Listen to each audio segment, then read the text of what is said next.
So my name is Sevon Chorleon. I am representing Bell Tower Foods. We're a startup out of the Boston University School of Public Health. Are you along? Nice to meet you. So I have a question.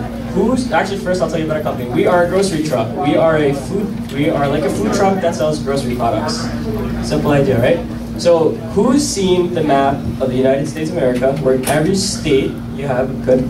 So every state shows the obesity rate changing over time, from blue colors to red. Most of you guys seen? It's pretty horrifying. It looks like the United States catches on fire. And the first time I saw it was at an elementary school. And there's some guy up here like me talking, and they always make the same joke, oh, here comes the new color. And it's a big deal because, it keeps getting fatter and fatter. And what he says is, don't worry. He told me in elementary, don't worry. We know what the problem is with obesity. Diet and exercise. You have diet and exercise, problem's gone. All right, so let's go back forward in time. I'm in graduate school, and I'm doing a 50-page paper, and I decided I'm going to do a policy paper about obesity because the guy said, diet and exercise, this is going to be easy. What I find out is there are 0 interventions, community interventions, that have impacted obesity. How is that possible? Well, I think I know why it is. It's because we have these societal-wide myths that we all have. I don't know how we got it, maybe through marketing, I don't know. And one of the big ones is that eating healthy is expensive, and it's hard. And if you don't want to spend a lot of money, don't bother. It's this second tier. The eating healthy is for someone else, not for you. It's too expensive. That is false. It doesn't make sense. There are healthy products that are cheap in every grocery store in America. Beans, rice, produce, that's all cheap stuff that poor people all over the world eat, and they're all pretty skinny. Well, they're getting fat, but that's for other reasons. So our solution is to come up with a food truck that sells grocery products, grocery truck, called Bell Tower Foods. And we're trying to push this idea of a fresh buy. So we all know that grocery stores are awesome because they have so much variety. Problem is, grocery shopping trips are time intensive. They take, an hour and a half maybe. And if you're someone and you live in a food desert, or you don't have a car, or you're a senior citizen, or you're a single mother, or you're a senior citizen, it could be harder, longer, more time intensive, more costly. So our solution is to come up with an idea we're calling the Fresh Buy. We want to take the grocery shopping trip and get all the products that are perishable, that will go bad in between your grocery shopping trips, or you'll eat up.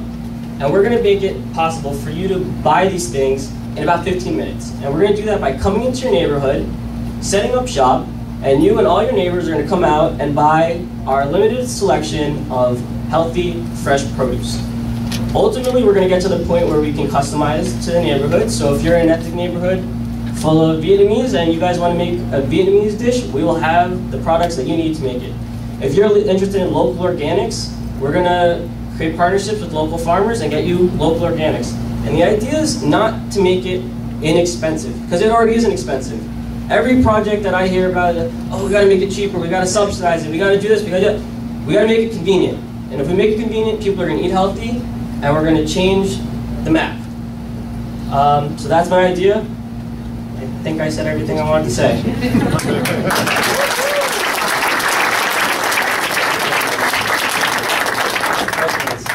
Yes.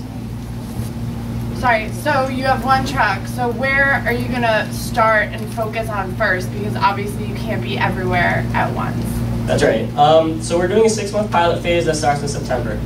And what we're going to do is we're going to try to hit the places that have the least amount of supermarkets or have people who have the hardest time grocery shopping. So those places are like East Boston, Roxbury, Dorchester, the South End, South Boston. That's where we're looking. But we also want to hit up other locations because it's our pilot. We want to do advertising. We want people to know about us and ask for us. Ultimately, moving forward, can I talk? I don't think I used all my minutes. Ultimately, we want a franchise. We want our employees to finance their own truck and end up servicing their own neighborhood. Right. And in that way, we're going to expand. We want to be on every corner in America. I mean, who knows? And that's the goal. We want to really change the way we all eat. We all have a grocery store we love, but we want to, in between those trips, you're going to fresh buy, hopefully. Yes, sir. What about the ability to take what's the name, WIC and food assistance? SNAP, yep, we're doing that. And Bitcoins. Are you working with local farmers and growers to use any of your excess capacity, or where are you going to be sourcing your product? We'd like to. Since we're starting our pilot in the fall. We're just doing the New England Produce Center, and then we're going to add up capacity and ultimately do local farmers. And there are brokers that are popping up in Boston that help you find local farmers, like the Organic Food Exchange, and we're also going to try to buy excess, like you said. Excellent. Okay, great. Thank you, everyone.